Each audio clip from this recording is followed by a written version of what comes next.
Hello dear students, welcome to my channel physics with Anjali Girdhar. तो आज हम स्टार्ट करने वाले हैं क्लास 10th फिज़िक्स का एक न्यू चैप्टर जिसका नाम है human eye and the colourful world. ये पार्ट फर्स्ट है। तो चलिए शुरू करते हैं।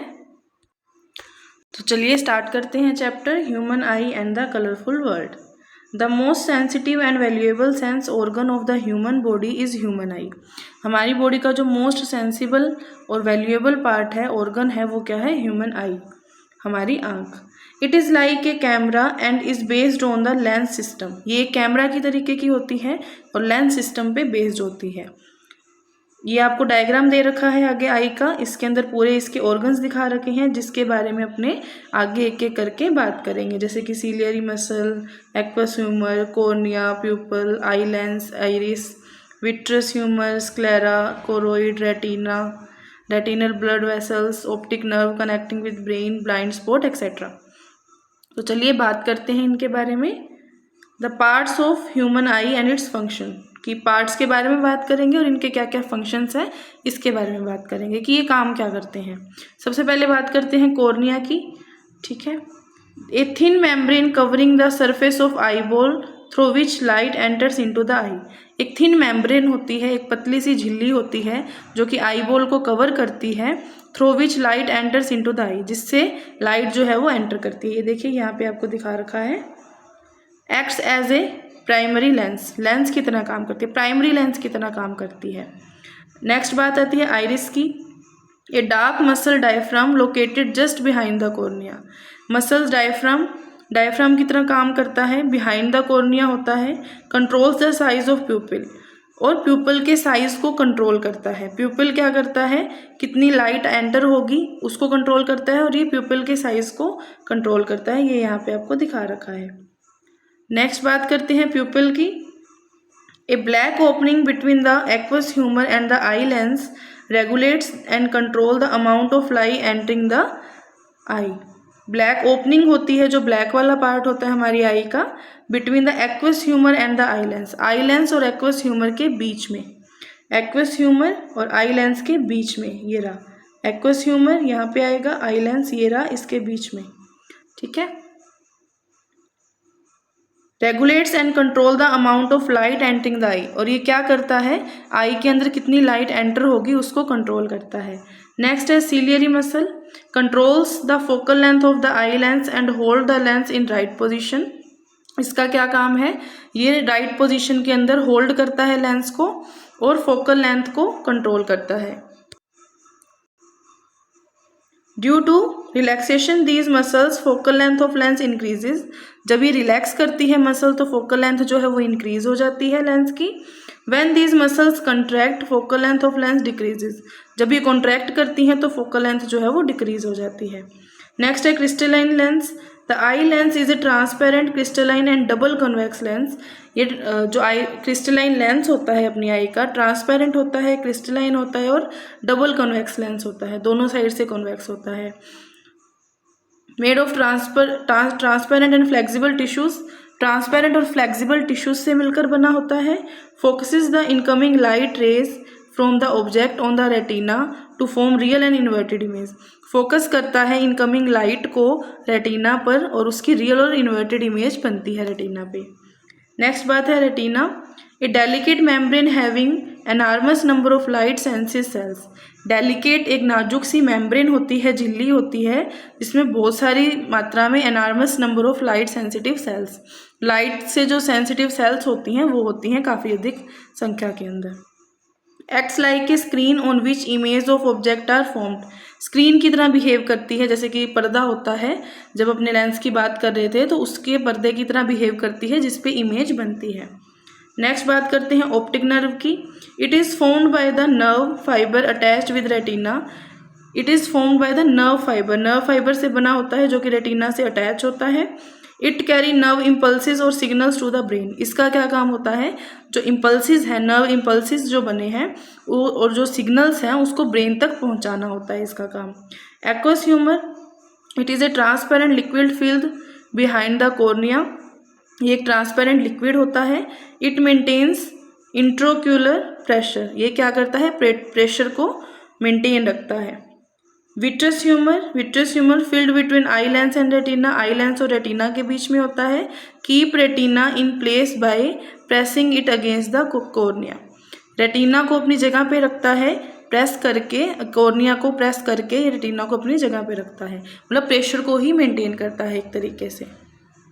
अब अपने अलग अलग पार्ट्स के बारे में बात कर ली, अब अपने बात करेंगे कि आई जो है उसका फंक्शन कैसे होता है, आई जो है वो कैसे काम करती है। Working of the I, when a person looks towards any object A reflected light from the object enters the प्यूपिल of the eyes and falls on the eye lens.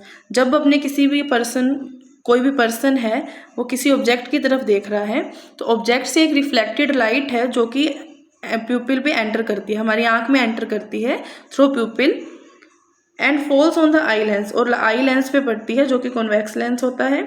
Which forms a real and inverted image on the retina, जिससे क्या होता है जो lens जो है वो अपनी जो इमेज है उस ऑब्जेक्ट की वो रेटिना पे बना देता है। That consist of some special cells in shape of rods and cones, retina पे एक स्पेशल सेल्स होती हैं जिनको रोड्स और कोन्स कहा जाता है। Such special cells transform light energy in the form of signal, और ये जो सेल्स हैं ये क्या करती हैं, लाइट एनर्जी को सिग्नल्स में कन्वर्ट कर देती हैं ब्रेन के लिए। These signals reach to the brain by optic nerve, और ये सिग्नल्स पहुंचाए जाते हैं ऑप्टिक नर्व के द्वारा। At last the brain interprets these signals and the person is able to see the object, बाद में जो ब्रेन है वो इन सिग्नल्स को रीड करता है और अपने किसी भी ऑब्जेक्ट को देख पाते हैं। देखिए जैसे कि डायग्राम में दिख रहा है, यहाँ से कोई भी लाइट रे है वो एंटर करती है थ्रू प्यूपिल, ये अपना लेंस हो गया, लेंस में एंटर करेगी, लेंस इसकी इमेज बनाएगा यहाँ पे कहीं रेटिना पे, ठीक है। और फिर ये देखिए ऑप्टिक नर्व है, ऑप्टिक नर्व से रोड्स और कोन सेल होंगी रेटिना के अंदर जो कि इसकी क्या करेगी, इनको सिग्नल्स में चेंज करेगी। ये सिग्नल ऑप्टिक नर्व के द्वारा कहाँ जाएंगे, ब्रेन में, और ब्रेन जो क्या है उसकी आगे व्याख्या करता है जिससे कि अपने को वो ऑब्जेक्ट जो है वो दिखाई देता है। नेक्स्ट अपने बात करते हैं पावर ऑफ अकोमोडेशन क्या होती है। The focal length of the lens increases itself thickness decreases if it's thickness decreases, focal length जो है किसी भी लेंस की वो इंक्रीज हो जाती है जब उसकी थिकनेस जो है वो कम हो जाती है। तो लेंस जो है वो पतला होता है उसकी जो फोकल लेंथ है वो उतनी ही बढ़ जाती है जितना पतला लेंस होता है। ए focal length decreases the thickness of the lens increases, जैसे ही थिकनेस बढ़ती है फोकल लेंथ जो है किस लेंस की वो कम हो जाती है। The ability of an eye to focus the distant object as well as nearly object on the retina by changing the focal length of the eye lens is known as accommodation of the eye। अब देखिए अपनी आँख के अंदर एक ही lens होता है convex lens, ठीक है, उसी से अपने को पास का भी दिखाई देता है, उसी से अपने को दूर का भी दिखाई देता है। तो ऐसा क्या होता है जिसकी वजह से अपने दोनों जो पास की और दूर की चीज़ों को देख पाते हैं, तो ये पावर ऑफ अकोमोडेशन के कारण ही अपने देख पाते हैं। कैसे कि आई जो है उसकी जो फोकल आई का जो लेंस है उसकी फोकल लेंथ जो है वो ऑब्जेक्ट के अकॉर्डिंग चेंज हो जाती है कि ऑब्जेक्ट पास में है या ऑब्जेक्ट दूर है, उसके हिसाब से चेंज हो जाती है, जिसको अपने पावर ऑफ अकोमोडेशन या known as accommodation of eye, accommodation बोला जाता है। फॉर नॉर्मल आई के लिए, नॉर्मल आई के लिए क्या होता है, देखो फार पॉइंट इनफाइनाइट पे होता है, नियर पॉइंट 25 सेंटीमीटर पे होता है। For distance object ciliary muscle relax, eye lens become thin, तो डिस्टेंस ऑब्जेक्ट के लिए सिलियरी मसल जो है वो रिलैक्स करती है और आई लेंस जो है वो थिन हो जाता है जिससे कि फोकल लेंथ इंक्रीज हो जाती है और रेटिना पे एग्जैक्ट सही इमेज अपने को मिल पाती है। नियरली ऑब्जेक्ट के लिए सिलियरी मसल कॉन्ट्रैक्ट होती है, आई लेंस थिक हो जाता है जिससे कि उसकी फोकल लेंथ डिक्रीज हो जाती है। तो इस तरीके से फार पॉइंट और नियर पॉइंट के लिए आई जो है वो खुद को अकोमोडेट करती है, सही करती है अपनी फोकल लेंथ को, इसी को ही पावर ऑफ अकोमोडेशन कहा जाता है। नेक्स्ट अपने बात करते हैं डिफेक्ट्स ऑफ विजन, मतलब देखने के अंदर जो दृष्टि बाधा उत्पन्न होती है, मतलब किसी को पास का दिखाई नहीं देता, किसी को दूर का दिखाई नहीं देता, उनको बोलते हैं डिफेक्ट ऑफ विजन। तो सबसे पहले बात करते हैं मायोपिया और नियर साइटेडनेस की। Can not see distance object distinctly, इसमें क्या होता है दूर की चीज़ जो है वो अपने को सही से नहीं दिखाई देती। Can see nearly object clearly, पास की वस्तु अपने को ढंग से दिखाई देती है, पास का ऑब्जेक्ट अपने को क्लियरली दिखाई देता है। Image of distance object is formed in front of the retina, इसमें क्या होता है जो इमेज बनती है वो क्या बनती है, रेटिना से पहले ही बन जाती है। ठीक है। कॉजेज क्या हो सकती हैं इसकी, excessive curvature of the eye lens की कर्वेचर बहुत बड़ी हो, और decrease in the focal length of eye lens, और फोकल लेंथ जो है वो आई की क्या हो जाए, आई लेंस की डिक्रीज हो जाए, या फिर एलोंगेशन ऑफ आई बॉल जो है वो बड़ा हो जाए। ठीक है। करेक्शन कैसे कर सकते हैं इसको, using concave lens of suitable power, concave lens को यूज करते हैं अपने इसके लिए, और इससे अपना ये जो डिफेक्ट ऑफ विजन है वो सही हो जाता है। Parallel raise from distant object, virtual image formed at F, virtual image F पे बनेगी। अब देखिए इसमें क्या हुआ, इसकी वर्चुअल इमेज एफ पे बनेगी, और इसकी जो सही इमेज है वो इस तरीके से रेटिना पे अपने को गेन हो जाएगी।